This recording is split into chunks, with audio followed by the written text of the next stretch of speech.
네, 반갑습니다. 이렇게 다들 이렇게 참석해 주셔서 너무 감사드리고요. 예상하고 일찍 떠났는데 뭐 거의 주차장 수준이어가지고 네, 그래도 잘 왔습니다. 너무 감사드리고 좀 조마조마했는데 네, 또 뭐 제가 못 도착하면 또 우리 주기철 목사님의 또 깊은 영성이기 때문에 네, 오늘 함께 또 말씀 나눌 수 있어서 너무 기쁘고요. 또 휴일인데도 불구하고 딱 어떻게 이렇게 주님 앞에 나오신 여러분들의 귀한 마음이 너무 감동입니다. 오늘 그래서 주어진 시간을 제가 10분 잘 이용해서 강의를 하도록 하겠습니다. 사실은 이게 전체는 세 편, 네, 전체는 세 편인데요. 남편을 위해 기도하라, 아내를 위해 기도하라, 자녀를 위해 기도하라. 근데 원래는 각각의 주제가 네 개의 강의로 구성되어 있고 한 강의가 보통 한 2시간 정도 되는 사실은 짧지 않은 강의인데요. 제가 하여튼 그러나 엑기스는 다 전해드리려고 애를 쓰고 있습니다. 그래서 여러분들께 조금이나마 좀 도움이 됐으면 좋겠고요. 오늘 함께 아내를 위해 이렇게 기도하라 말씀을 좀 나누도록 하겠습니다.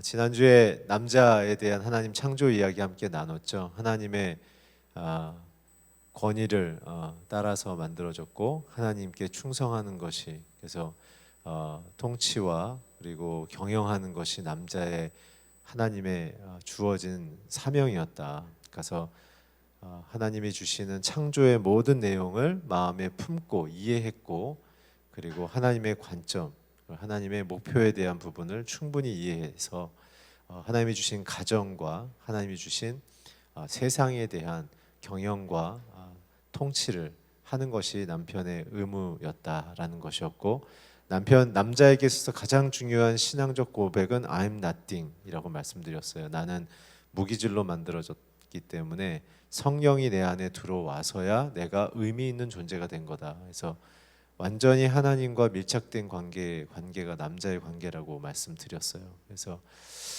남자들의 대부분의 성품은 이 충성과 존경에 대해서 굉장히 민감하죠. 내가 얼마나 존경받고 있느냐, 내가 얼마나 충성하고 있냐로 따로 충성할 만한 또 대상이 있는가, 또 충성할 만한 내 그룹이 있는가, 이것이 남자에게 있어서는 굉장한 존재감과 자기의 정체성을 확보하는 데 굉장히 중요하다. 그래서 아내는 어떻게 해야 된다고 말씀드렸습니까? 아내는 남편이 하나님의 주신 결정권을 행사할 수 있도록 잘 하나님 앞에 남편이 설 수 있도록 돕는 것이다. 오늘 주제와도 좀 연관이 되는데요.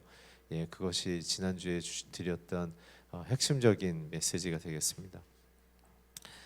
두 번째 이제 아내에 대한 창조 이야기를 좀 하겠는데요. 참 재밌습니다. 창세기 저는 1, 2, 3장이 성경에서 어떻게 보면은 복음을 이해할 수 있고 하나님은 누구이신가, 예수님은 누구이신가, 또 나는 누구인가를 볼 수 있는 굉장히 깊은 내용이 담겨져 있습니다. 그래서 사실은 기독교의 신앙을 내가 진짜 잘 알고 있느냐 혹은 잘 믿고 있느냐에 대한 그 핵심 질문은요, 내가 창세기 1장이 믿어지느냐가 굉장히 중요합니다.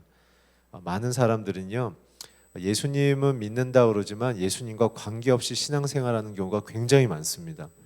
그냥 정보로서 그분은 좋은 분, 그분은 우리를 사랑한 분, 그분은 나를 위해서 죽으신 분으로만 이해하지 그분이 내 안에 들어와서 살고 있는가?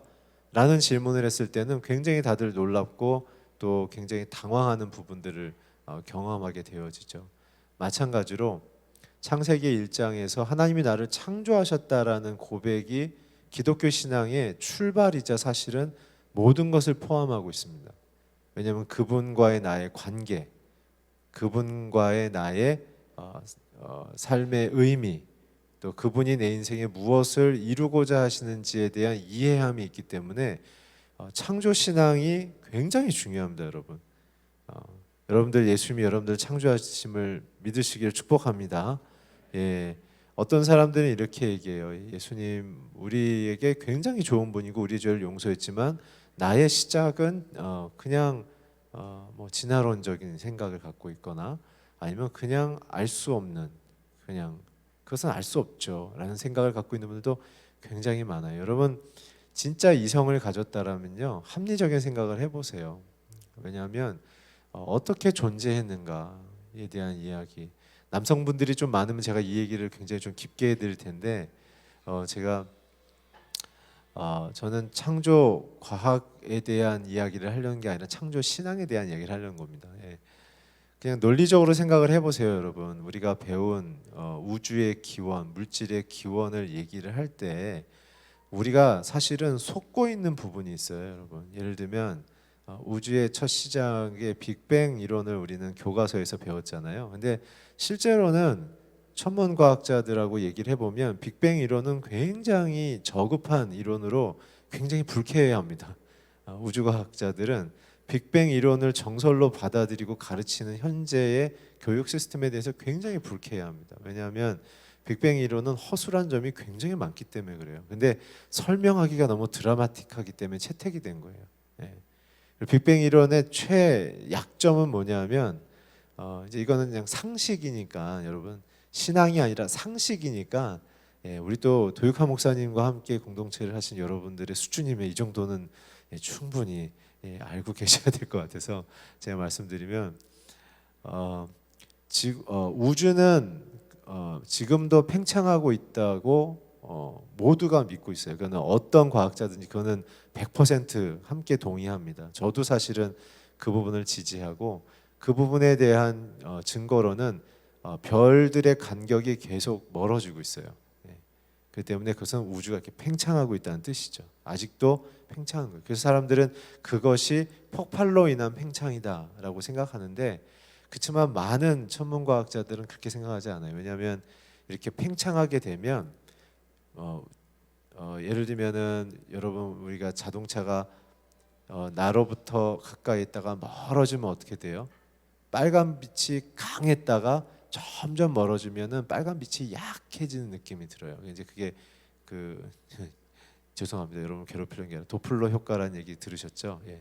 이 도플러 효과라는 개념이 이제 소리, 지구상에서의 소리가 똑같은 경적을 울리고 빵 하고 울리고 오지만 그 물체가 열차가 나한테 가까워 올수록 소리는 빵 커지다가 멀어지면 빵 이게 멀어지죠. 사실은 그 물체에서는 똑같은 주파수와 똑같은 레벨을 쏘고 있지만 나한테 접근하고 멀어지는 거에 따라서 이 밀도, 이 단위 시간 동안에 나오는 파장에 따른 이 밀도가 가까이 오면 좁아졌다가 멀어지면은 멀어질수록 이 간격이 넓어지기 때문에 마치 그렇게 들리고 그렇게 보이는데, 빅뱅의 이론은 그렇게 되면은 지금 보이는 이제 전문 용어로는 적색편이라는 말이 있는데요.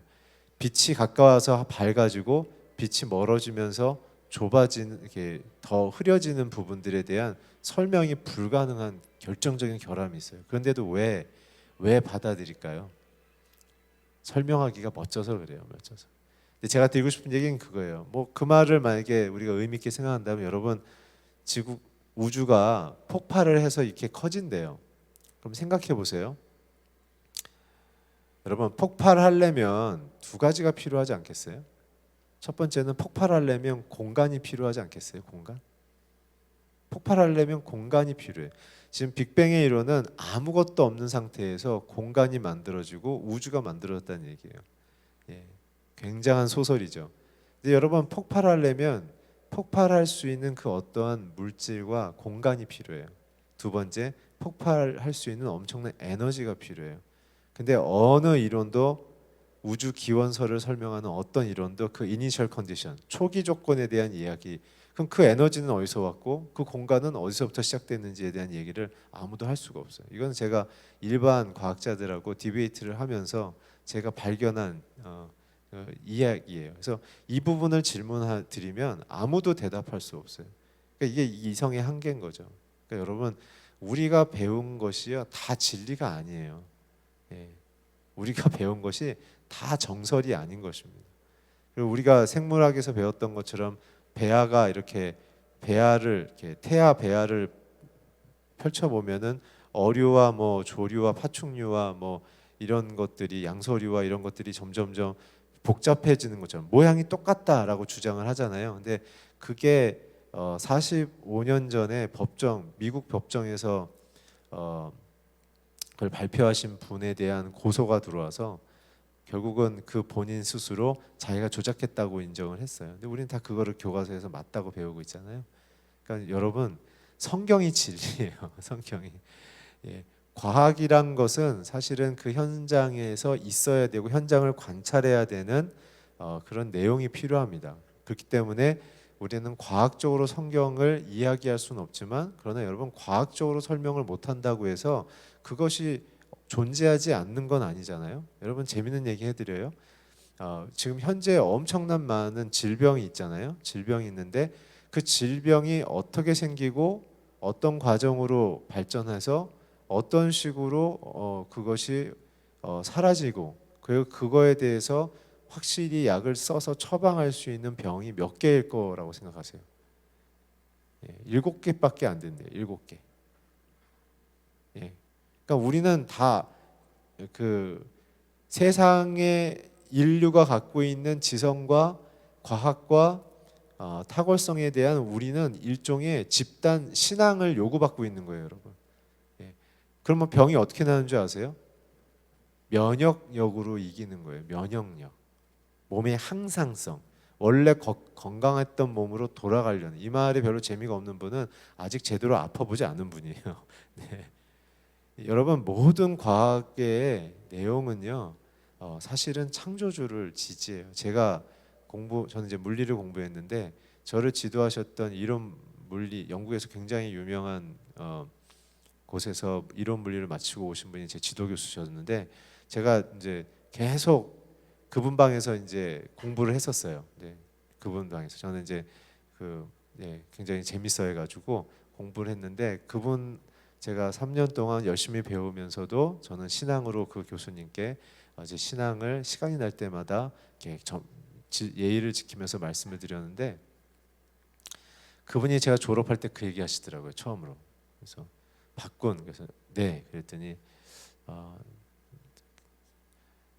자네가 3년 동안, 이제 2학년 때부터 제가 이제 랩실에 들어갔으니까 3년 동안 나한테 알려준 하나님에 대한 이야기, 자기는 굉장히 흥미로웠다는 거예요. 그래서 왜 그러냐고 이렇게 말씀드렸더니, 사실 본인이, 교수님께서 40년 동안 이론 물리를, 특별히 이제 핵물리를 전공하시면서 이론 물리를 자기가 연구하면서 자기도 궁금한 점이 하나 있었다는 거였어요. 이게 뭐예요? 그랬더니 거시세계, 우주든 미시세계, 원자나 핵 분야든 어떤 현상이든 정수로, 소수점 2자리 이내로 등호를 중심으로 과학적인 수학적 표현이 모든 현상이 가능하다는 거예요. 그래서 그게 무슨 뜻인지 저는 무슨 의미를 말씀하시는지 알았거든요. 설명을 드리면, 그거는 정확한 디자이너가 있기 때문에 그렇게 수식으로 모든 자연 현상을 표현할 수 있다는 거예요.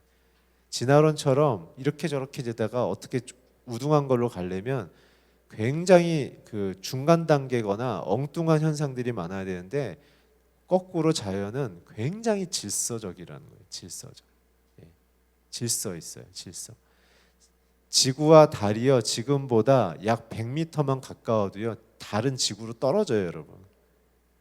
굉장히 정교한 시스템으로 서로 적당한 간격에 최적화된 단계로 움직이고 있습니다. 그리고 하루에 6,000개의 그 위성이 지구로 떨어집니다, 여러분. 대부분 대기권에서 타버려요. 그리고 태양에서는 엄청난 그 자기장 폭풍이 밀려옵니다.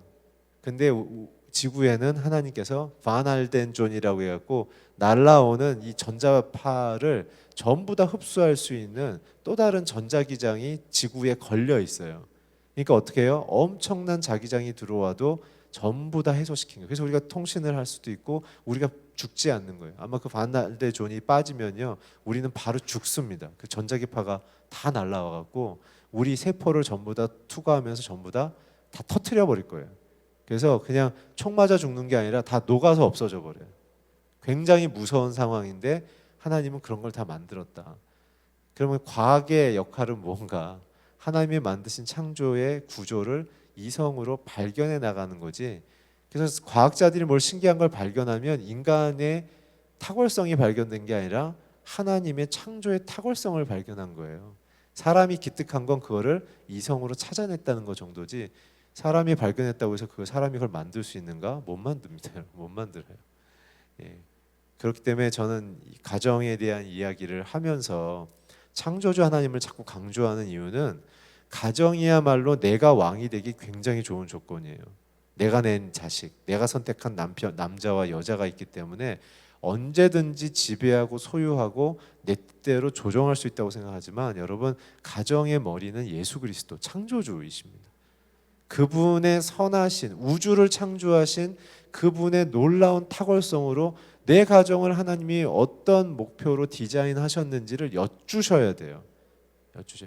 우리는 서로 뻔한 감정과 습관과 우리의 삶의 어떤 표현력 속에 이제는 지루해진 부부의 생활이 시작됐을지 모르지만, 그거는 왜 그러냐면 창조주 하나님의 그 뜻을 중심으로 부부의 관계를 해석한 게 아니라, 내가 너를 선택했고 네가 나를 선택했고 네가 나를 위해서 뭘 해줘야 되고 내가 너를 위해서 뭘 해줘야 되는 피곤한 해석 속에 있기 때문에 그런 거예요. 그렇기 때문에 제 강의의 가장 중요한 핵심은 부부의 관계로 이렇게 방법을 하세요가 아니라, 제일 중요한 건 우리 가정의 창조주 하나님을 인정하고 환영하고 모셔드려서 그분이 우리에게 경영하고 통치할 수 있도록 문을 열어드리는 것이에요. 남편분들 아내에게 갖고 있는 지루함과 포기한 마음이 오늘 다 떠나길 축원합니다. 아내분들도 남편을 향해서 애기 같다고 생각하고 정말 이해할 수 없다고 생각했던 자기중심적인 해석을 다 포기하기를 주의 이름으로 축원합니다. 그건 서로에게 상처가 있었기 때문에 마음의 문을 닫아서 더 이상 서로에게 열정을 잃어버린 상태일 뿐이지, 하나님은 우리에게 놀라운 일을 하길 원하시는 거예요. 자, 아내는 어떻게 만들었죠, 여러분? 유일하게 유기물에서 만들었어요. 아담의 몸을 빌려서. 아내가 창조된 이유는 상황적인 부족 결핍에서 만들어진 것은 아닙니다. 제가 보기에는 하나님의 공동체로서의 생각이 있으셨지만, 우리가 알 수 없는 이유로 하나님이 일부러 시차를 두신 거죠. 저는 그 부분을 묵상하면서 아담의 입장에서 하나님은 하와를 만들었구나. 물론 하와는, 여자는, 아내는 하나님의 창조의 질서 안에 계획은 되어 있었지만, 왜냐하면 이거는 하나님이 준 선물이라고 받아들이게 하지 않고 아담 스스로 내 뼈 중에 뼈요 살 중에 살이라고 스스로 가장 고귀하게 인정할 수 있는 타이밍을 하나님은 기다렸던 것 같아요. 왜냐하면 아담이 창조된 이후에 그가 처음 감탄하고 탐복했던 건 뭐예요? 경탄했던 것은 하나님의 피조세계였죠. 그러니까 이 피조세계보다 더 귀하게 여기게 하려면 아담에게 있어서 이 피조세계 속에서 아내가 필요할 수 있는 상황을 직면하게 만드는 그 순간을 저는 기다리게 했던 것 같아요. 그래서 이상하게 창세기 2장을 보면 하나님께서 아담 혼자 있는 게 보기에 안 좋았다 그랬어요. 이전에는 너무 좋았다고 하시다가 보기에 안 좋았다. 저는 그 행간을 묵상하면서 그냥 이런 생각을 해봤습니다. 묵상해봤습니다. 아담이 하나님을 향한 충성심이 너무 지대해서 자기를 사랑하고 자기의 인생에 베푸신 뜻을 놓쳤구나라는 생각을 한 거예요. 여러분, 하나님을 사랑하면요, 제가 지난주에 말씀드린 것처럼 하나님을 사랑하기 시작하면 뭘 해야 된다고요? 하나님이 나를 사랑하는 방식으로 나를 사랑할 수 있어야 돼요. 그러지 않고 하나님을 너무 사랑한 나머지 하나님의 일을 위해서 자기를 올인해 버리면 번아웃이 옵니다. 그럼 어떻게 해요? 하나님과 관계가 끊어져 버려요. 하나님 그거 아신 것 같아요. 그래서 그게 보기 안 좋았다. 그러니까 아담은 하나님을 너무 사랑한 나머지 불균형적인 사랑의 상태로 진입했던 것 같아요. 내가 주님을 위해서 열심히 일해야지. 주님이 나한테 이걸 다 맡겼으니까 얼마나 영광스러워. 그러니까 어떻게 해요? 책임감을 갖고 내가 다 챙길 거야. 물론 맞지만 아담은 약간 불균형이 있었던 것 같아요. 하나님의 통치 가운데 본인이 그 일을 하는 거지, 하나님은 쉬시고 본인이 하나님을 대행한다는 뜻으로 오해한 거 아닌가. 그러니까 하나님이 어떻게 해요? 자신의 사랑에도 집중하지 않고 자기에게 맡겨진 일에만 집중하니까. 남자들의 비극은 사람을 잃어버리고 일에만 집중하는 것입니다. 그러니까 하나님이 어떻게 했어요? 그걸 보고 안타까운 거예요. 그걸 준 하나님을 사랑하고 기뻐해야 되는데 하나님이 준 상황을 사랑하기 시작하고 하나님을 잃어버리는 거예요. 여러분 이건 사역, 교회 사역도 마찬가지예요. 여러분들이 교회 사역 오래 하다가 내가 마음속에 감사를 잃어버리고 사람들을 향하여 짜증이 나고 왜 저렇게 하지라고 마음이 들면 얼른 사역을 놓으셔야 돼요. 하나님을 잃어버리고 사역을 하고 있는 거기 때문에 그래요. 가정을 향해서도 짜증이 나기 시작한다. 그거는 가정에 대한 하나님의 권위와 존재를 잃어버리고 내가 하나님 대신에 가정을 지키고 있다라고 착각하고 있기 때문에 그래요. 얼른 하나님께로 돌아가셔야 돼요. 그래서 어떻게 했는가? 하나님이 하와를 주시는 거예요. 하와를 만드신 하나님의 재료는 뭐였죠? 남자는 무기물이었는데 하와는 아담의 갈비뼈와 살로 만들었어요. 처음에 제가 이야기를 듣고 굉장히 웃었어요. 뭐 하시려면 그냥 이전처럼 멋있게 그냥 말로 하와 나와라 이렇게 하시면 나올 텐데 왜 이렇게 했을까? 저는 두 가지 이유가 있다고 생각해요. 이것도 철저히 아담이 하와를 사랑하게끔 만드는, 그러니까 하나님이 준 사람이지만 하나님이 준 사람이 아니라 나라고 생각하게 하기 위해서 하나님이 하기 위해서 자기의 몸으로 재료를 삼았다는 거예요. 그 때문에 여러분 남편과 아내는요 하나예요, 하나. 예. 부부싸움의 핵심은 너랑 나랑 달라예요. 너랑 나랑 생각이 달라. 너랑 나랑 목표가 달라. 그게 마귀죠. 마귀는 분리시키는 거니까. 근데 주님은 어떻게 해요? 하나의 DNA에서 나오게 한 거예요. 하나의 유기질에서 만든 거예요. 근데 너무 재밌잖아요, 여러분. 왜 갈비뼈일까? 제가 또 호기심이 많아서 저는 또 가만히 못 있잖아요.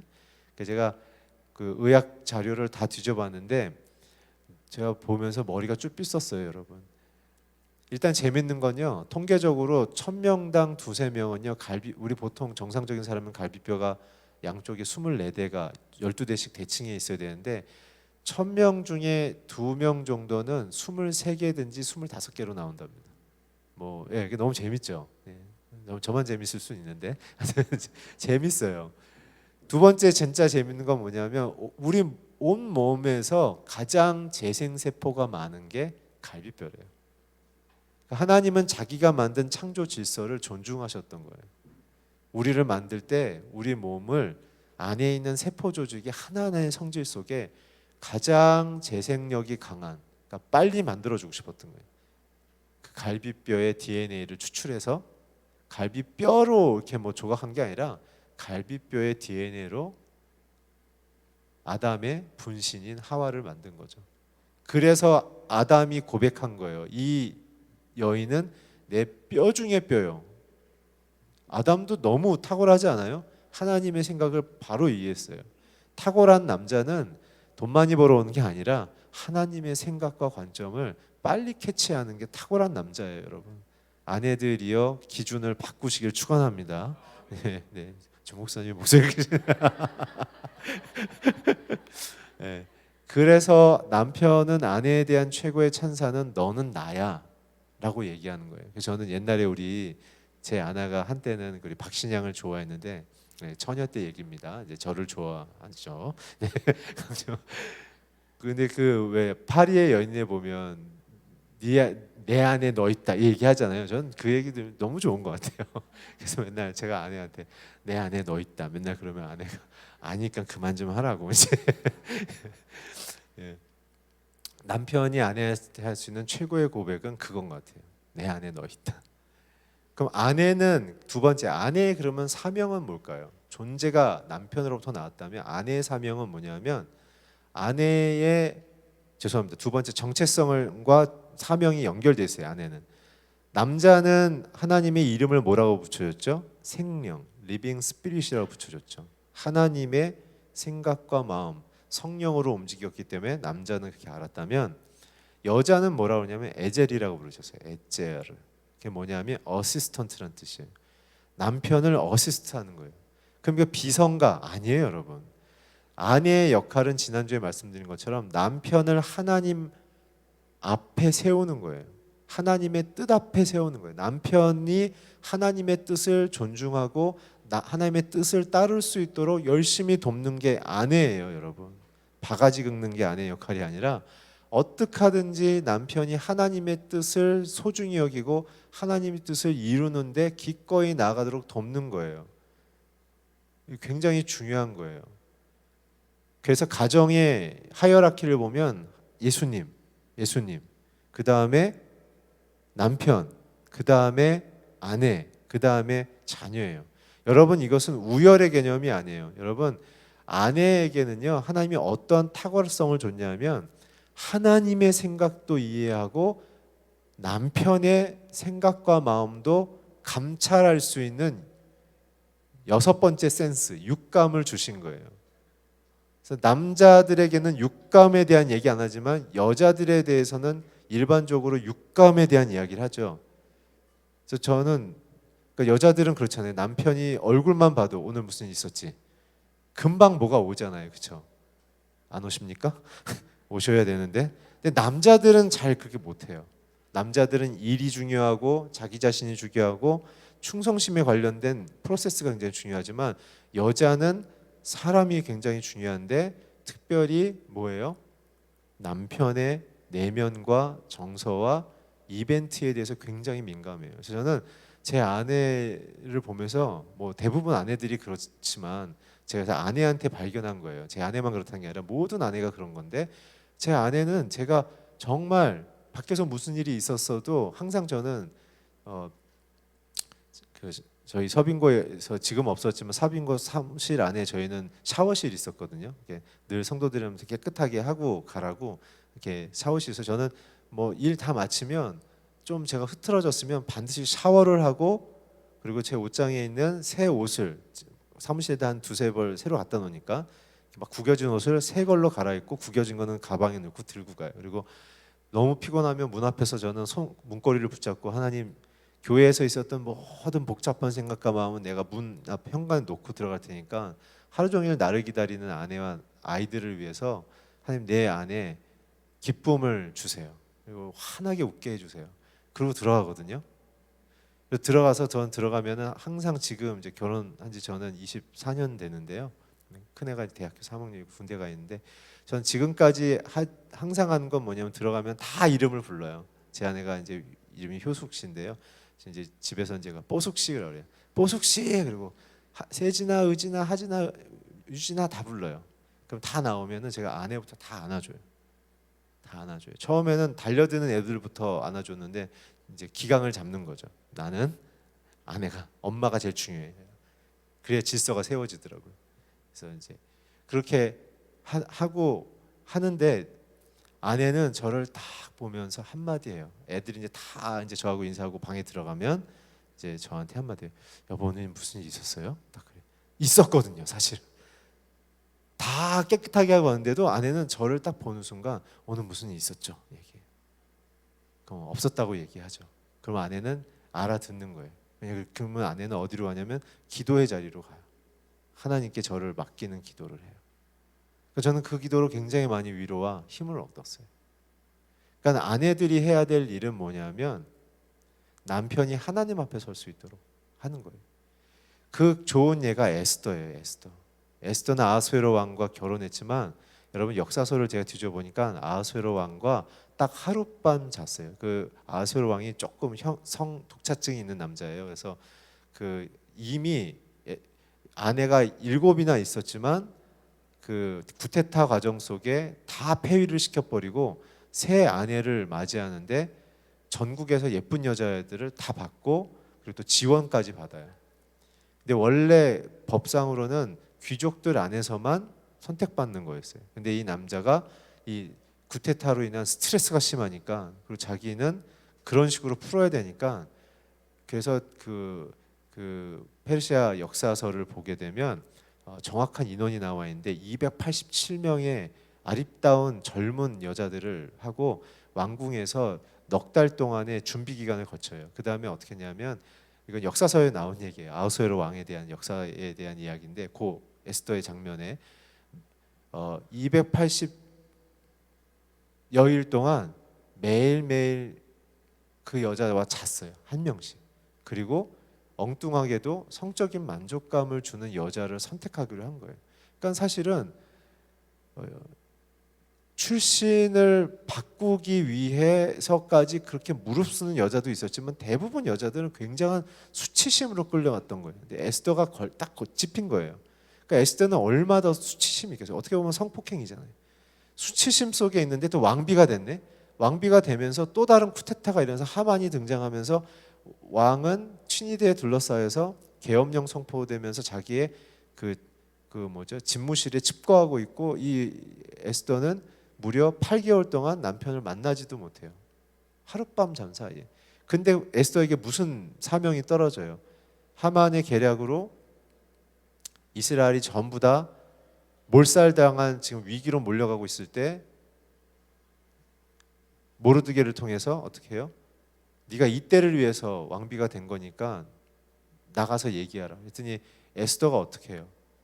아 진짜 이 인간이 지금 정신이 있는 거 알고 문을 빵 차고 들어가면서 여보 그랬어요. 처리하죠. 하나님의 앞에 가서 엎드려요. 내 남편이 그냥 머리를 뜯어놓을 만큼 정말 그지 같은 일을 하고 있을 때 가가지고 승질을 부리는 게 아니라 신앙이 없는 아하수에로 왕이지만 그 왕을 세우신 하나님을 경외하는 마음으로 남편을 존중하고 그지 같지만 그 왕을 세우신 하나님의 알 수 없는 신비로운 그 뜻과 권위 앞에 에스더는 엎드린 거예요. 그리고 두 가지를 여쭙죠. 내가 왜 이 상황에서 왕비가 됐습니까? 자기의 정체성. 그러니까 저 남자의 왜 아내가 됐습니까? 아내로서의 정체성에 대한 질문과 두 번째, 제가 무엇을 해야 되나요? 하나님께 여쭙는 거예요. 그러니까 지혜로운 아내들은요, 아내는 하나님 앞에 먼저 서는 거예요. 그 때문에 우리 조선 시대에 있는 삼종지도와 같이 남편에게 꼼짝 못하는 그러한 방식의 개념이 아니라 성부 하나님의 뜻 앞에 남편을 돕는 그러한 놀라운 존재인 거예요. 그렇지만 남편에게 하나님이 먼저 말씀하시는 것을 인정하고 남편이 결정하는 것이 하나님의 방식인 것을 인정함으로 절대로 남편에게 월권하지 않는, 그래서 더 큰 리더십을 발휘하는 거죠. 그러니까는 아내의 리더십은요, 하나님의 뜻도 알고 남편의 마음도 이해해야 되는, 어떻게 보면 남편보다 더 큰 리더십이에요. 하버드 비즈니스 스쿨에서 나온 리더십에 대한 책을 보면 이 세컨 리더십에 대한 이야기가 굉장히 책이 많아요. 리딩 리더십에 대한 책은 별로 많지 않은데 이 리딩 리더십을 어떻게 돕는 리더십에 대한 연구가 굉장히 많습니다. 그 결론은 뭐냐면 리딩 리더십의 이 세컨 리더십에 필요한 일반적 개념도 어떤 개념이냐면, 리딩 리더십이 추구하려는 비전과 가치와 목표를 충분히 이해하고 리딩 리더십의 기질과 성향을 파악한 후에 리딩 리더십의 리스크를 막아주고 이 사람이 여기에 집중해서 일을 할 수 있도록 그 모든 환경을 제공하는 게 세컨 리더십의 개념이에요. 그러니까 어떻게 해요? 더 탁월한 거예요. 그러니까 여러분 자존심 상할 필요가 없어요. 내가 늦게 창조됐네 뭐 이거부터 시작해갖고 내가 왜 남편을 도와? 여러분 남편이 하나님 앞에 집중해야 여러분의 가정이 복을 받아요. 파이프라인이 연결되기 때문에 그래요. 예. 그렇다면 예수 안 믿는 남자는 어떻게 할 건가? 믿어도 비리비리한 남자는 어떡한가? 놀랍게도요, 성경은요, 예수를 믿든 안 믿든 하나님이 요구하는 남자의 리더십은 똑같아요. 제가 성경을 쭉 연구해 보니까 믿는 사람은 영적인 고백을 시키고요, 남자에게 하나님이. 안 믿는 사람은 양심으로 하나님의 뜻을 희미하게나마 찾아가게 되어져. 그러다 보면 이 사람들이 예수를 믿게 되는 거예요. 그러니까 어떻게 해요? 아내는 하나님을 경외하지만 남편을 더욱 사랑하는 모습으로 서 있어야 남편이 아내를 통해 하나님을 발견하는 거예요. 그러니까 저는 제일 가슴 아픈 게 이거예요. 내 남편 신앙도 없고요, 교회도 안 나와서요, 어둠의 자식이에요. 그냥 이 남편을 어떻게든 구원해 주세요. 그냥 구렁텅이에 빠져 있는, 전 굉장히 마음이 아파. 하나님의 질서를 모르는 거예요. 그러면 그 말하는 아내는 뭐 거룩한 존재예요? 하나님이 구원해 주셨지 여전히 똑같이 죄를 짓고 있는 똑같은 기질의 사람 아니에요?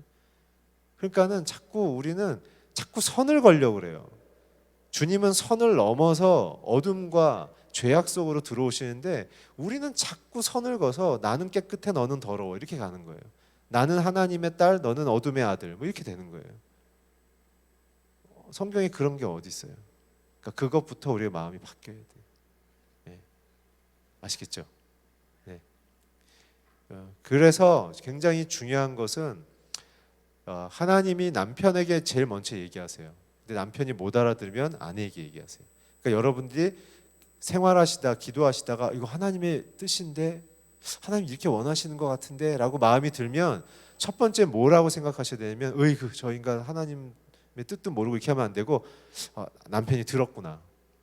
들었는데 분별을 못하는구나 이렇게 생각하셔야 돼요. 그래서 어떻게 얘기하셔야 되냐면 첫 번째 기도하셔야 돼요. 하나님 내게 주신 이 마음이 하나님의 뜻이라면 남편에게도 주십시오. 남편이 이 뜻을 내게 말하게 해주십시오. 그러면은 말하면은 베스트예요. 근데 말하지 못하잖아요. 그럼 어떻게 해야 되냐면 이렇게 얘기하셔야 돼요. 여보 내가 며칠 금식하고 성경 봤는데 주님이 이렇게 말씀하시는 것 같아. 이런 식으로 얘기하시면 안 돼요. 여보 당신 이 부분은 어떻게 생각해? 라고 일반적으로 얘기를 던져야 돼요. 그래서 남편이 그 일에 대해서 집중하도록 해야 돼요. 왜냐하면 그 권위에 대한 상처나 그 권위를 조종하는 느낌을 주면 남자는 하나님의 뜻인 걸 알아도 어떻게 해요? 아내가 자기를 조종했기 때문에 그 뜻을 하고 싶지 않아요. 예. 여러분 아내들이요 잘 생각해 보세요. 분명히 나는 남편한테 애들 뭐 이런 거 결정했다고 얘기하고 이렇게 하면 어떨까 얘기했는데 남편은 그냥 뭉뭉부담을 그래? 네가 알아서 해 이렇게 얘기했는데 혹시 그 일이 틀어졌을 때 여러분들한테 불같이 화낸 걸 경험해 본 적 없으신가요? 왜 그렇습니까요? 아내는 말했으니까 남편의 동의를 얻었다고 생각하지만 남편 입장에서는요 자기가 결정하지 않고 아내가 결정한 걸 통보받았다고 생각하기 때문에 그래요. 그래서 어떻게 해야 되냐면 가정의 남자가 집중하게 하려면 모든 일에 대해서 질문하고 질문에 대해서 의견을 달라 그러고 그리고 여러분들이 리서치하고 하나님 주신 마음에 대해서는 여러분의 의견처럼 말을 건네는 거예요. 그러면 남자들은요 대부분 남자들은요 아내가 굉장히 진지하게 얘기하면 이건 뭐가 있구나라고 다 생각해요. 대부분 남자들.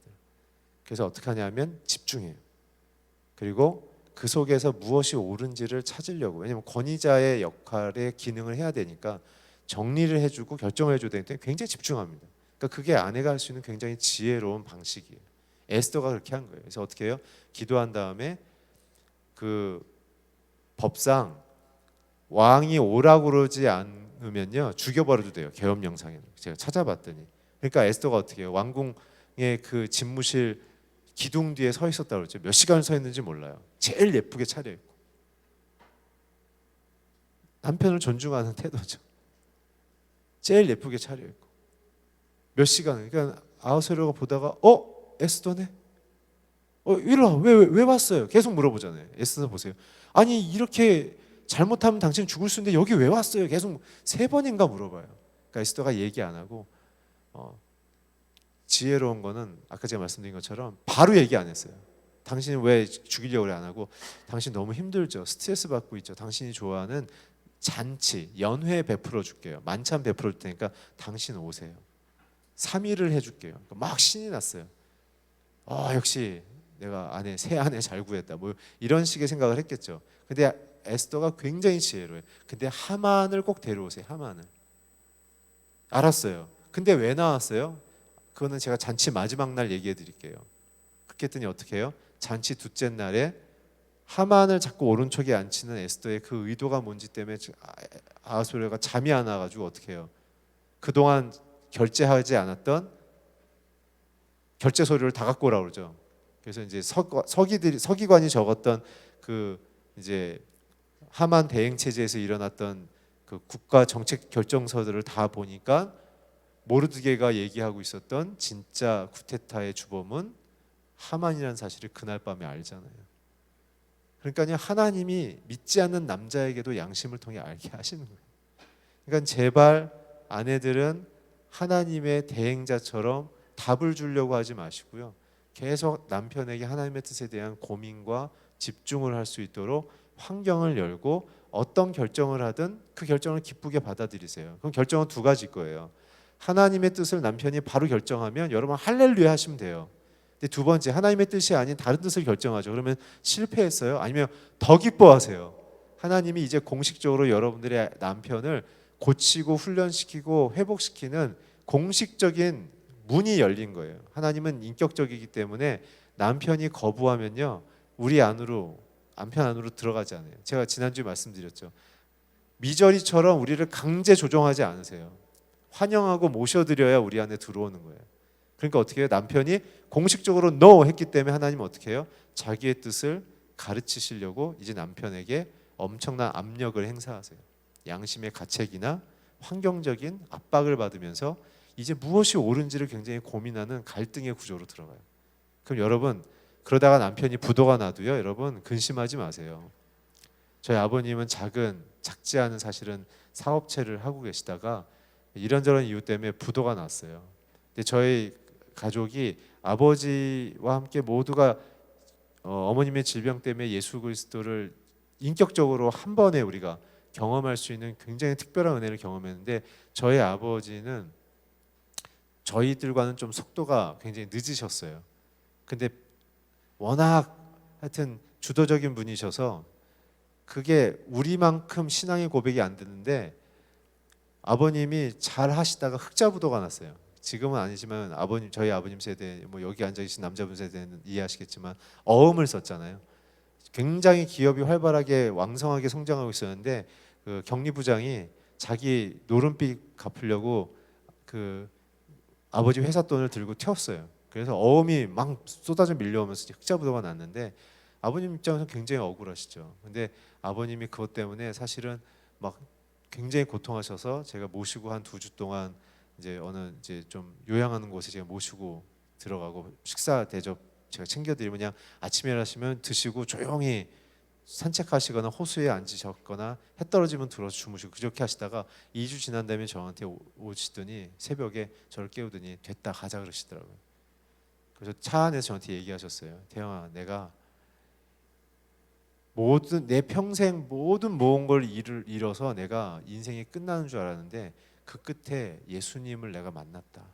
사실 어제 꿈에 내가 예수님을 만났어. 그 얘기를 하시더라고요. 그래서 아빠는 이제 하나도 안 아깝다 생각합니다. 여러분, 만약에 아버지가 돈이 많았으면요, 뭐 저도 그렇고 우리 누나도 그렇고 돈에 별로 관심이 없는 사람들이어서 뭐 우리는 그런 뭐 일은 없었겠지만 우리 아버님 신앙은 여전히 헤매고 있을 거예요. 근데 차라리 여러분, 돈은 없어졌지만 우리 아버님이 확실히 하나님을 사랑해서 지금 열심히 나이가 드셨지만은 봉사하시고 말씀 가르치시고 이런 걸 보면 저는 그게 더 자랑스러운 거예요. 예. 그러니까는 아내들이 남편에게 드러날 하나님의 영광의 기준을 뭘로 가져가야 되는가? 요한복음에 나타난 것처럼 인자가 이제 영광을 받을 때가 왔다라고 얘기한 거는 십자가로 예수님이 죽으실 때 결국 뭐예요? 우리에게 주님이 요한복음 15장을 통해서 얘기하신 게 뭐예요? 가지 포도나무로 나에게 붙어 있으라 얘기하시면서 그 의미를 내 안에 거하는 거다. 내 안에 거한다는 것은 내 사랑 안에 거하는 거다. 내 사랑 안에 거한다는 것은 말씀을 지키는 거다. 말씀을 지킨다는 것은 서로 사랑하는 거다. 주님을 사랑하고 이웃을 사랑해내는 게 그게 영광인 거예요. 그러니까 남편은 아내를 자기 몸처럼 사랑하고 자녀들을 하나님의 다음 세대의 꿈으로 사랑해내면 이미 영광스러운 남편인 거예요, 여러분. 예. 우리가 세속적 기준으로 남편을 바라보고 있는 것이죠. 그게 굉장히 중요합니다. 그래서 아내를 위해서 기도할 때 어떻게 하냐면 영원히 하나님과 연결되게 하십시오. 왜냐하면 아담은 직접 하나님과 연결된 상태에서 만났죠. 그렇지만 어떻게 해요? 하와는 남편을 거쳐서 하나님께 만나요. 그래서 첫 번째 죄를 지은 이유도 뭐예요? 직접 화법으로 못 들은 거예요. 생명나무에 대한 메시지를. 아담을 통해 들었으니까 어떻게 해요? 하나님이 세우신 남편으로부터 전달되어지는 하나님의 메시지라고 받아들이지 않고 아니란 마음으로 들어버리니까 아내가 어떻게 해요? 삐딱하게 굴어서 망하는 거예요. 망하는 거예요. 이 부분도 굉장히 재밌는 이야기가 많아요. 하와는 왜 사단이 하와를 타겟을 놨을까? 아담을 쓰러뜨리면 더 드라마틱할 텐데 왜 그럴까요? 아담은 지난주에 말씀드린 것처럼 에덴 밖에서 생명이 없는 nothing, 무기질의 상태에서 일어났기 때문에 에덴으로 들어온 것 자체가 감지덕지예요. 그래서 그에게는 하나님과 밀착이 돼 있어서 하나님을 의심할 틈이 없었어요. 왜냐하면 자기는 완전히 생명이 없는 존재에서 이 영광스러운 충만한 이 세계에 하나님의 대행자로 부름받은 엄청난 감동과 감격이 있었기 때문에 아담을 흔들 수는 없었어요. 근데 하와는 어떻게 해요? 시작부터 에덴 아니었어요. 그러니까 어떻게 해요? 당연하다고 생각한 거예요, 여러분. 우리의 신앙의 위기는 뭐예요, 여러분? 우리의 매일매일 매순간이 하나님의 복인데 여러분과 제 심장이 정확히 뛰게 하시고 말하고 인지하고 행동하고 승질도 낼 수 있고 자기 마음대로 살 수 있는 이 권한을 준 게 자체가 기적인데 여러분, 기적이 반복되면 우리는 뭐라고 부르는 줄 아세요? 자연이라고 부르는 거예요. 기적이 계속 반복되니까 감사를 잃어버린 거예요, 여러분. 그러니까 여러분 가끔 감사를 회복하시기 위해서는 제가 알고 있는 장로님은 그렇게 얘기하세요. 의사하신데, 종합병원 의사하신데 어떻게 하냐면, 목사님, 내가 진짜 내 자리가 이제 뇌 수술하시는 신경외과 의사신데요. 한국에서 지금 은퇴하셔서 개인 병원을 차리셨지만 한국에서 내노라 하는 탑에 있었던 분인데 그분도 그렇게 존경과 부러움을 받지만 신경질 나고 짜증 날 때가 있다는 거예요. 왜냐하면 늘 익숙하니까. 감사를. 그래서 어떻게 하세요? 그랬더니 자기는 그러면 중환자실을 들어가 본대. 움직이지도 못하고 그냥 기계에 연명해서 심장을 뛰고 있는 사람을 보면 감사하다. 감사하다. 재수가 없어서 그렇게 된 게 아니라 나도 저럴 수 있는데 지금 하나님의 사명으로 사는 게 감사하다.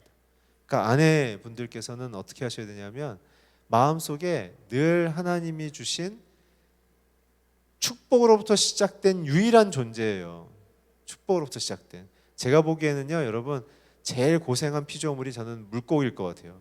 땅과 물로 나눈 다음부터 이제 어류 만든 다음에 어류들은 어떻게 해요? 계속 에덴이 만들 때까지 얼마나 고생했겠어요. 환경이 계속 바뀌니까 얼마나 스트레스 받았겠어요. 근데 여자분들이 최정점에 나타난 거예요. 최정점.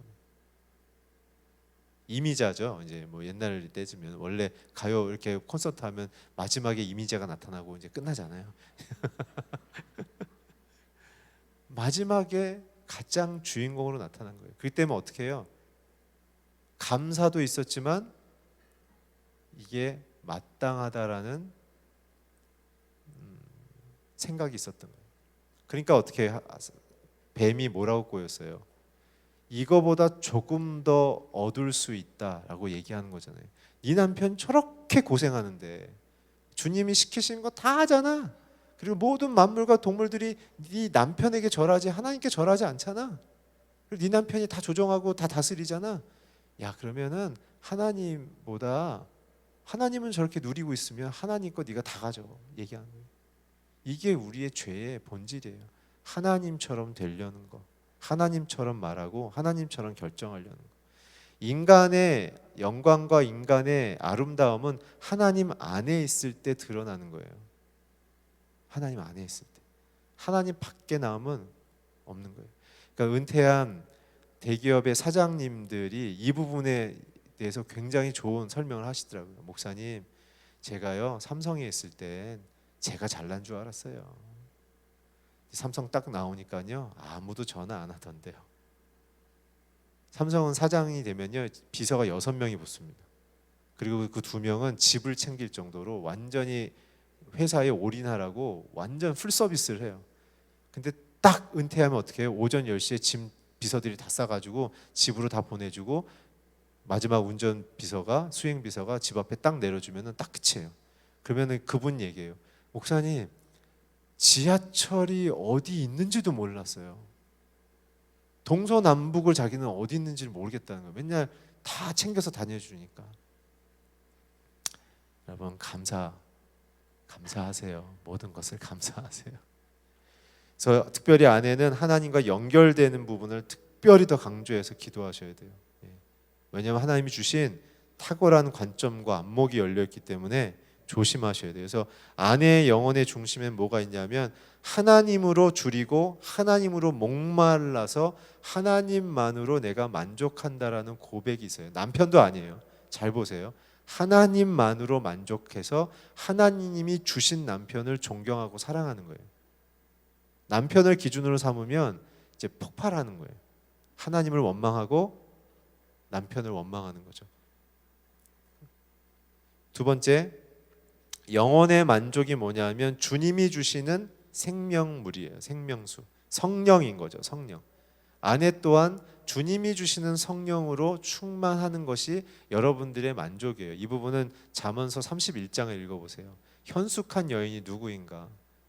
왕들이 경험해본 진짜 아름다운 여성이 누구인지가 솔로몬이 깔끔하게 정리해놨어요. 여러분 거기 보시면 아이들을 위하여 옷을 기우며 디테일한 얘기까지 나와요. 그래서 옷을 만들란 얘기가 아니라 옷 입은 것까지 신경 쓰고 챙기란 얘기예요. 디테일하게. 그러니까는 실제적인 얘기들이 막 나오고 있어요. 사랑을 어떻게 표현할 건가. 그래서 이렇게 기도하면 좋아요. 아내가 하나님을 최상의 기준으로 여기고 사랑하게 하십시오. 그리고 하나님의 의를 분별하고 지혜롭게 선택하게 해주십시오. 왜냐하면 어시스턴트, 남편을 세우는 자라고 얘기 드렸죠. 세 번째, 아내가 하나님의 뜻을 알고 그 뜻을 따라 살게 하십시오. 어떻게 보면 안전장치예요. 가정의 안전장치. 아내가 주님 안에서 해방과 자유의 기쁨을 누리게 하십시오. 아내가 웃으면요 집이 밝아져요. 남편이 밝아져요. 아내가 빛을 비추는 삶을 살게 하십시오.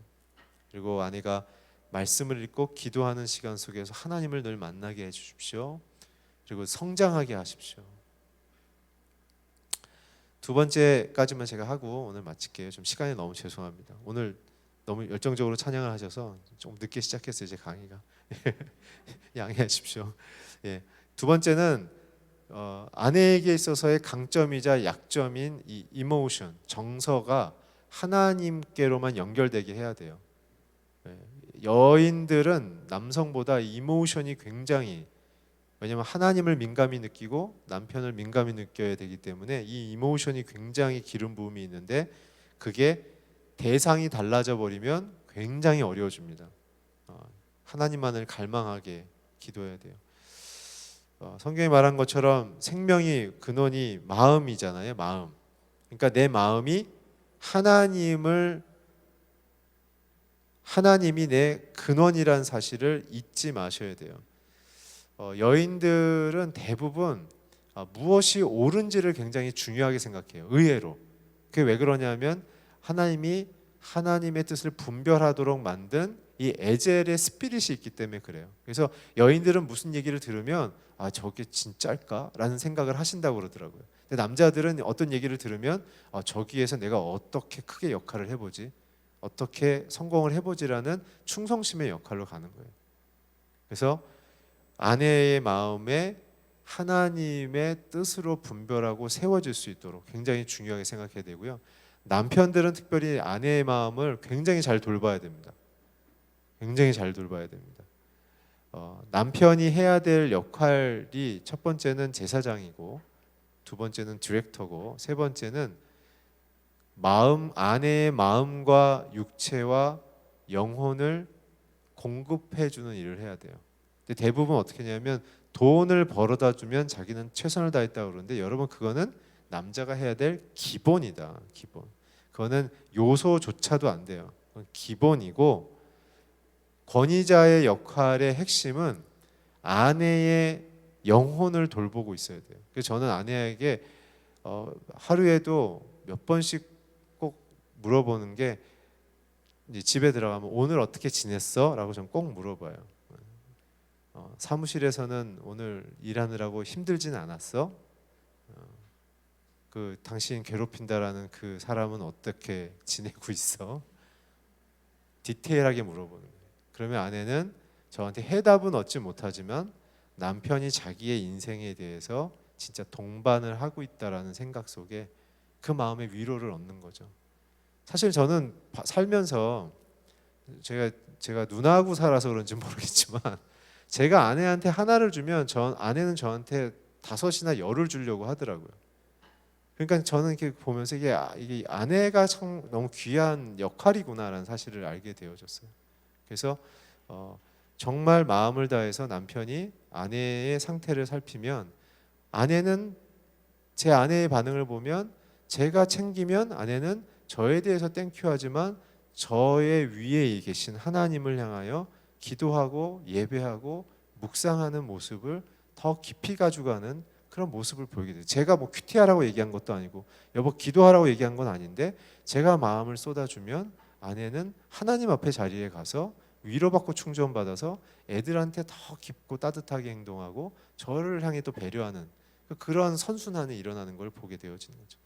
그러니까는 마음을 챙기는 게 굉장히 중요하다. 두 번째, 아내의 일. 아내의 일의 핵심은 자녀 양육이죠, 사실은. 그리고 두 번째는 뭐 맡겨진 비즈니스가 있으면 하는데 아내의 마음 속에 저는 이 얘기를 하려고 하는 거예요. 이 구절 잘 아시지만 이 구절을 오늘 이렇게 새롭게 보시면 좋겠어요. 이 첫 번째, 이 세대를 본받지 말도록 기도하셔야 돼요. 이 원어의 뜻은 뭐냐면 세상의 패션을 따르지 말라는 거예요. 지금의 패션은 뭐예요, 여러분? 주식이죠, 주식.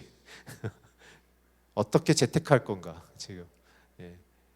지금 막 서울에서 막 여러 가지 LH, SH에서 막 분양할 때 우리는 어떻게 돈을 벌 건가. 적금으로는 불가능하고 은행 금리로는 불가능하니까 집을 사서 해야 된다. 물론 뭐 집이 없는 분이 집을 사는 것은 너무 필요한 일입니다만 그 선을 넘는 것을 정말 하나님이 기뻐할까. 예. 그리고 여러분도 주변에서 많이 보셨지만 집에 돈이 많으면요 결국 끝은 안 좋아집니다. 자녀들끼리 법정 소송에 가든지 굉장히 좋지 않습니다. 그러니까 여러분 홍정길 목사님이 그런 얘기 하셨대잖아요. 어떻게 하다가 재수 없게 돼서 그렇게 돈이 많아졌냐고. 근데 저도 개인적으로 수천억 원대 자산가들의 가정에 문제가 생겨서 상담 요청해서 상담을 해보면 정말 이게 가능한 일이 벌어지는 건가? 라는 생각할 정도로 가족이 아니에요, 여러분. 가족이 눈이 뒤집혔어요. 눈이 뒤집혔어요. 예. 엄마가 딸을 고소하고 딸은 아빠를 고소하고 돈 때문에 가정이 무너지는 걸 너무 많이 봐요. 그건 뭐예요? 명예가 무너진 거예요. 그 때문에 여러분 돈을 잘 관리하는 것이 죄다. 그런 뜻 아니에요, 여러분. 오해하지 마세요. 제가 얘기하는 거는 세상이 쫓는 것이 아니라 하나님이 이 시대에 이루고자 하는 것을 발견하셔야 된다는 거예요. 예. 어려워요. 그래서 아내의 역할이 굉장히 무릎을 꿇어야 됩니다. 분별의 영을 달라고 해야 되고 하나님께 민감해야 돼요. 두 번째, 늘 마음을 새롭게 해야 돼요. 새롭게. 왜냐면 여성들은요, 저는 굉장히 놀라운 게 지하철을 전 자주 타는데 지하철을 타는 50대 분들이 이렇게 재래시장 근처에서 잔뜩 바리바리 사서 앉으면은 어떤 일이냐면 두 분이 서로 모르는데 힐끔힐끔 이렇게 얼굴 보고 옷차림새 보고 장 본 거 보면 한역 지나면 말이 시작돼요. 뭐 사셨어요? 그러면 이제 재밌는 건 막 다 까서 보여요. 그 막 저도 보게 되더라고. 저도 이제 주부의 영성이 있어가지고 그럼 저도 보면서 야 저거 진짜 저 과일 진짜 잘 사셨다. 막 이제 이런 저도 묻고 싶은 뭐 명함 좀 주세요 이런 거. 그럼 이제 막 서로 막 보면서 얘기하면 얼마에 샀어요? 그러면 얼마에 샀어요? 그러면 바로 나오죠. 잘 샀네. 그러면서 내가 딴 가게 왔더니 그 500원 더 부르는데 잘 샀네. 어이구 실하네. 그러면 마지막 이것의 은혜롭게 마지막은 어떻게 해요? 서로 산 물건의 일부를 통용하고 헤어져요. 선물로 주면서 이거 좀 가서 드셔보세요. 그러면 이거 뭐 국 끓여보세요. 그게 굉장히 아름다운 모습이죠. 그러니까 여성분들은 어떡하냐면 굉장히 소통과 공감 능력이 뛰어난 분들이에요. 그 때문에 약점은 뭐냐면 사람의 영향을 너무 잘 받아요. 그래서 시기심이 빨리 일어나거나 경쟁심이 촉발되는 경우가 굉장히 많고 하나님의 기준으로 잘 있다가 옆집에서 뭔가의 성취가 일어나면 우리 집은 뭔가라는 박탈감이 일어나는 우리의 마음에 요동치는 부분들이 있다는 거죠. 그래서 어떻게 해요? 늘 마음이 새롭게 하나님과 연결되어야 되고, 마지막으로는 하나님의 뜻을 발견하는 역할을 하는 게 굉장히 중요하다라는 거예요. 굉장히 중요해요. 그러니까 아내가 어떻게 보면은 남편은 가정의 이 주춧돌이라고 하면, 아내는, 그러니까 남편은 주춧돌과 지붕이라고 하면 아내는 기둥의 역할을 하는 거예요. 예. 그래서 여러분, 남편이 잘못돼서 가정이 깨지는 경우보다는요, 아내가 잘못돼서 가정이 깨지는 경우가 훨씬 파괴력이 큽니다. 사실은. 예. 굉장히 자녀들이, 아빠들이 실수해서 가정이 흔들리는 거는 좀 용서가 되는데, 엄마가 흔들리면 이상하게 굉장히 자녀들에게는 어려움이 있어요. 물론 마찬가지긴 하지만. 그래서 이렇게 기도하면 좋겠어요. 아내의 마음이 하나님과 연결되어 생명으로 충만하게 하십시오. 여러분, 아내가 웃기 시작하면요, 남편이 변화됩니다. 예. 아내가 주님의 생명으로 기쁨의 근거를 삼게 하십시오. 아이들의 성취, 남편의 성취도 너무 감사한 일이지만, 여러분, 그거는 잠깐이에요. 길어야 일주일이에요. 길어야 일주일. 그렇잖아요. 그런 얘기 있잖아요. 맛있는 음식 먹으면 기쁨이 1시간이고, 좋은 차를 사면 한 달이고, 좋은 옷을 사면 일주일이고, 좋은 결혼을 하면 평생이다라는 말이 있는 것처럼, 주님과 연결돼서 기쁨을 가져야 영원한 기쁨이 되는 거예요. 그러니까 저는 제 아내한테 너무 고마운 게, 뭔가 문제가 좀 있었을 때, 저희 집에 심각한 건 아니지만 저희 집의 문제는 저였죠. 제가 너무 많이 아팠기 때문에 한번 죽을 뻔도 하고, 예, 제가 막 심장이 너무 일을 많이 해가지고 제가 그 심장이 멎는 병이 생겼었어요. 지금은 나았는데, 원인 불명의 협심증이 제가 생겼어요. 그래서 제가 신촌 세브란스에 2달을 입원하고 있었습니다. 그래서 약을 쓸 수가 없었어요. 약을 쓰면 신장과 간이 막 수치가 1000까지 뛰어오르고, 약을 끊으면 심장이 자꾸 멎고, 그래서 제가 그 2달 동안 몸무게가 33kg가 빠졌어요. 예, 그러니까 거의 죽음으로 가고 있었어요. 그래서 한 목사님이 굉장히 걱정을 많이 해주셨죠. 그래서 제가 한 목사님 돌아가시는 해에 제가 사실은 먼저 갈 뻔했어요. 한 목사님 말에 의하면. 예, 그래서 제가 굉장히 좀 어려웠었습니다. 지금 완전히 회복을 했는데, 근데 아내가 그때 어떤 얘기를 했냐면, 병원에서 이제 심장 수술에 대한 고민을 하고 있을 때 아내가 옆에서, 제가 의사하고 한 얘기가 기억나요. 의사한테, 선생님, 그 소견에 대해서 존중합니다만 혹시 가능하다면 4일의 시간을 좀 주실 수 있냐고. 그래서 그때 의사 선생님이 왜 그러냐고 그랬더니, 그냥 아내가 조금 저희들 가족끼리 그냥 의논을 좀 할게요. 그냥 그런 얘기를 했어요. 왜냐면 이제 열면은 이제 어떻게 이렇게 조금 이제 세게 얘기했어요, 선생님이. 그래서 이제 그런 식으로 얘기했지만 아내는 뭐 했냐면 4일 동안 기도했더라고요. 기도. 그러니까 저는 그때는 이제 음식도 못 먹고 그냥 아무것도 할 수 없는 상태였어요. 근데 놀라운 게, 그 4일이 지난 다음부터 제가 약으로 잡히기 시작한 거예요. 예, 약으로 잡히기 시작한 거예요.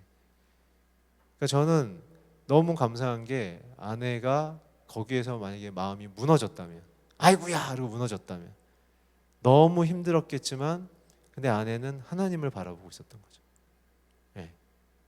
그게 결국은 저도 하나님의 뜻 앞에 더욱 서게 만들었고, 저희 자녀들도 저를 통해서 하나님이 얼마나 우리를 사랑하고 우리를 지키는 분인지를 발견하게 되는 유익을 얻게 되고, 놀라운 것은 주치의가 당황했던 거죠. 이게 돌아갈 수가 없는 지금 상황인데 수치가 점점점 좋아지고 점점점 이제 안정화되기 시작하면서, 그러고 나서 제가 이제 퇴원을 해서 이제 회복을 하는 시간을 또 10개월을 더 가졌어요. 저는 이제 그런 시간을 보면서 아내가 하나님 앞에 서 있는다는 것이 얼마나 중요한 문제인가. 그리고 어둠의 시간이었지만 아내는 굉장히 밝고 당당하게 일부러 지냈어요. 그리고 제가 이렇게 피골이 상접해서 저를 14년 동안 교제했던 장로님 권사님 부부가 여럿이 왔다 갔는데 저를 못 알아볼 정도로 그냥 제가 완전히 모습이 바뀌어 있는데도 아내는 전혀 와서 오히려 웃고 애들이 어떻게 지냈다고 얘기해주고 그리고 같이 자기가 큐티했던 거 나눠주고 그러고 나서는 늘 있었던 것처럼 아픈 환자를 대하는 게 아니라 그냥 얘기를 담소를 놔두듯이 하고 여보 또 집에 갔다 올게 그리고 집에 갔다 오고 예. 그러니까 하나님을 경외하는 태도가 얼마나 가장 큰 위로와 힘이 되는지 그것이 저는 제 아내를 통해서 너무 많이 배웠어요. 예. 그러니까는 여러분 우리의 신앙의 실전은요 가정이고요. 우리의 신앙의 실력이 보여지는 것은 고난 속에서 나타나는 거예요. 예. 여러분 평안한 게 위기라는 사실을 알고 계시기 바래요. 타락을 우리가 언제 해요? 우리가 언제 죄져요? 건강하고 성공할 때 져요, 여러분. 고난 속에서 고통 속에서 질병 속에 있으면요 납작 엎드려집니다. 그때는 죄가 보이지도 않고 죄를 이기는 인생을 사는 거예요. 여러분 그래서 우리는 마음이 가난해져야지만 되는 거지. 우리 지난번에 우리 같이 기도합시다. 시간이 좀 많이 가 죄송하고요.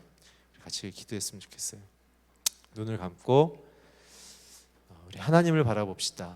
나를 창조하신 하나님, 나를 선하게 만드신 하나님, 그리고 내가 이 나이까지 수많은 과정과 일을 겪으며 때로는 눈물이 있고 때로는 고통이 있었지만 돌이켜보면 그 시간을 통해 내가 깎이고 다듬어져서 아름다운 조각품처럼 만들어져 가고 있는 내 자신을 바라보면서 우리 하나님을 바라봅시다.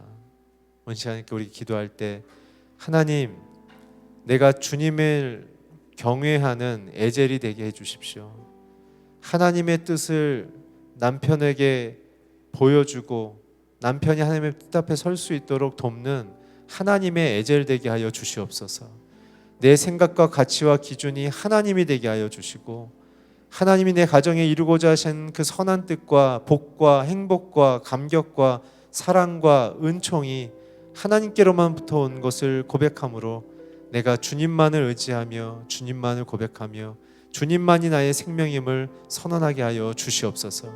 특별히 오늘 기도하시면서 오늘 내가 회개해야 될 것, 내가 변화돼야 될 것, 내가 새 마음을 가져야 될 것을 주께서 알려주시면 죄책감 없이 그리고 그냥 하나님 앞에 하나님 바꿔달라고 그냥 내어드리십시오. 주님은 여러분들을 즉각 바꾸시길 원하십니다. 이 시간 우리 함께 기도하겠습니다.